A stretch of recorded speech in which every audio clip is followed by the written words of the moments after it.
हमारा कल्चर ये है कि अगर जज साहब किसी को बुलाते हैं तो विदाउट एविडेंस उसको कहते हैं कि जी पेश करें। ये कल्चर कौन सा प्रमोट हो रहा है पाकिस्तान?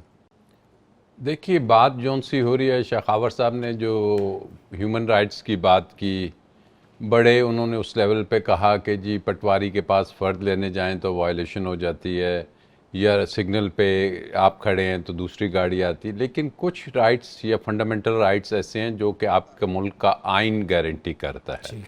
असल देखना है कि जी वो जो मुल्क का आपका आइन है, जिसको इस मुल्क की आइन साज पार्लिमान ने बनाया है, क्या उसमें दिए गए जो फंडामेंटल राइट्स हैं, बुनियादी हकूक़ हैं, क्या अदालतें जो कि अपने आप को चैम्पियंस कहती हैं कि हम उसके गार्डियन हैं, हमने उसके रखवाले हैं, हमने उनको इन्फोर्स कराना है, हमने पब्लिक को देखना है कि उनको फंडामेंटल राइट्स मिल रहे हैं, क्या उन राइट्स की प्रोटेक्शन अदालतें कर पा रही हैं या नहीं कर पा रही, या क्या जो बेसिक कानून का प्रिंसिपल होता है रूल ऑफ लॉ क्या वो सब के लिए एक ही है या नहीं है।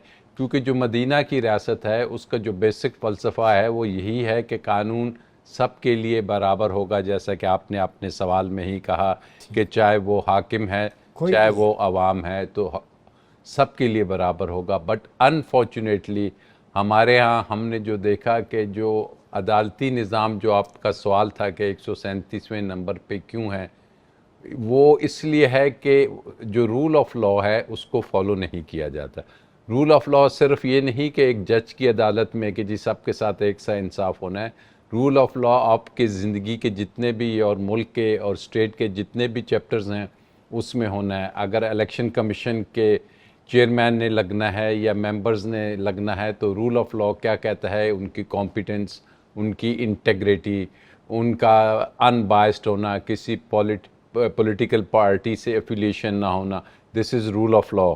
रूल ऑफ लॉ ये कहता है कि अगर पुलिस में आईजी लगना है या डीआईजी ने पोस्ट होना है तो वो अपने मेरिट्स पे आता राइट है। Person for the right job. This is rule of law. इसी तरीके से अगर कस्टम में लगने हैं तो दूसरी जगह तमाम डिपार्टमेंट्स में। बट अनफॉर्चुनेटली क्या हमें नज़र आता है कि नैब जो कि एंटी करप्शन को रोकना है, उसका अगर चेयरमैन लगना है तो वो मेरिट्स पे लगना है, ऐसे बंदे ने लगना है कि जिसके ऊपर कोई डेंट ना हो।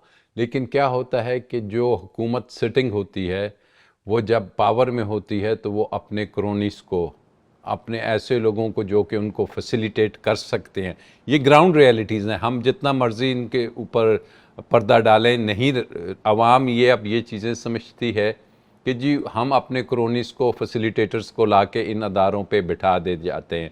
और इसी तरीके से जो जुडिशरी है उसमें जो अपॉइंटमेंट ऑफ जजेस होती है उसमें भी बहुत से लैक्यूनाज हैं, बहुत से फ्लॉज हैं कि कैसे लोग आ जाते हैं। ये बताएं तो कि ये ये जो जो ये जी। एक सेकंड, तो ये वो चीज़ें हैं कि जब ऊपर से फॉलो नहीं करता जी। तो अल्टीमेटली निज़ाम आपका इतना मजबूत नहीं है, अदारे इतने मजबूत नहीं हैं, क्योंकि अदारों को मजबूत होने नहीं दिया जाता। इस मुल्क का सिस्टम ये है। तो वो जब मजबूत नहीं होते तो वो खड़े नहीं हो सकते। तो फिर तो आप 137वें नंबर पे मैं समझता हूँ लकी हैं। अगर कोई ऑनेस्ट जो मौजूदा हालात हैं ओपिनियन आए तो शायद हमने इससे भी नीचे जाना है। अभी हमने बड़ी आसानी से कंवर साहब, चूँकि इलेक्शन कमीशन ऑफ पाकिस्तान है, मुबर्रा कर दिए कि जी ये तो चूँकि वो जो वहाँ पे प्रिजाइडिंग का अमला था, पोलिंग का जो अमला था, वो चूँकि एडमिनिस्ट्रेशन से आ गया तो शायद उस वजह से फॉर्म 45, 47 उनकी एफिलिएशंस होती होंगी वो इशारों इस में। तरीके से बने। लेकिन हमें तो इल्म है कि फॉर्म 45 कैसे बना, फिर पोलिंग रुक गई, फिर इलेक्शन कमिश्नर कहाँ चला गया, फिर गायब हो गया, फिर उसके बाद फॉर्म 47 नमूदार होना शुरू हो गए। पहले एक आया, फिर दूसरा फॉर्म 45 आया, तीन तीन किस्म के फॉर्म 45 मौजूद हैं।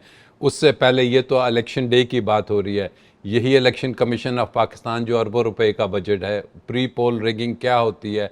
आप तो रूल ऑफ लॉ की बात हो रही है, बात की थी कि जी फंडामेंटल बुनियादी हकूक़, तो आवाम का ये एक बुनियादी हकूक़ था कि तमाम पार्टीज़ को यकसा मौका देना था, वो नहीं हो पाया। So there are so many things कि हम जिनको अंडर द कारपेट डाल के समझते हैं कि जी ऐसे हम अचीव कर लेंगे वो गोल्स, वो नहीं पॉसिबल जब तक कि अकाउंटेबिलिटी कोई शख्स है पूछने वाला इलेक्शन कमीशन ऑफ पाकिस्तान से कि जनाब जब पंजाब में और केपी में इलेक्शंस होने थे तो आप नहीं करा पाए, कोई सुप्रीम कोर्ट क्यों नहीं पूछती कि जनाब बताइए क्या वजूहात थी, या उस वक़्त जो रोका गया उस वक़्त के फाइनेंस मिनिस्टर ने या उस वक़्त के इंटीरियर मिनिस्टर ने।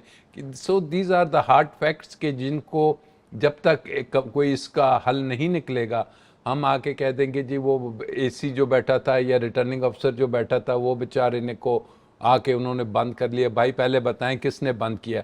ये वाहिद इलेक्शन है, मैंने बहुत सी इलेक्शन पिटिशंस की कि जिसमें कोई पॉलिटिकल पार्टी ने आके नहीं कहा कि जी मुखालिफ जमात के एक कहने पे या उसके प्रेशर पे ये फॉर्म चेंज हो गए। सब ने क्या कहा, सब ने ये कहा कि जी ये तो रिटर्निंग अफसर और इलेक्शन के अमले की वजह से ये सब कुछ गड़बड़ हो गई, ये सब कुछ वहाँ से आ गया। तो फिर जब एलिगेशंस डायरेक्टली लग रहे हैं पूरे इलेक्शन के प्रोसेस पे, ये आप और हम और पाकिस्तानी या वो नुमाइंदे नहीं लगा रहे। आपने इंटरनेशनल मीडिया को फॉलो किया होगा कि क्या कुछ नहीं लिखा गया पाकिस्तान के इलेक्शंस के बारे में। क्रेडिबिलिटी नहीं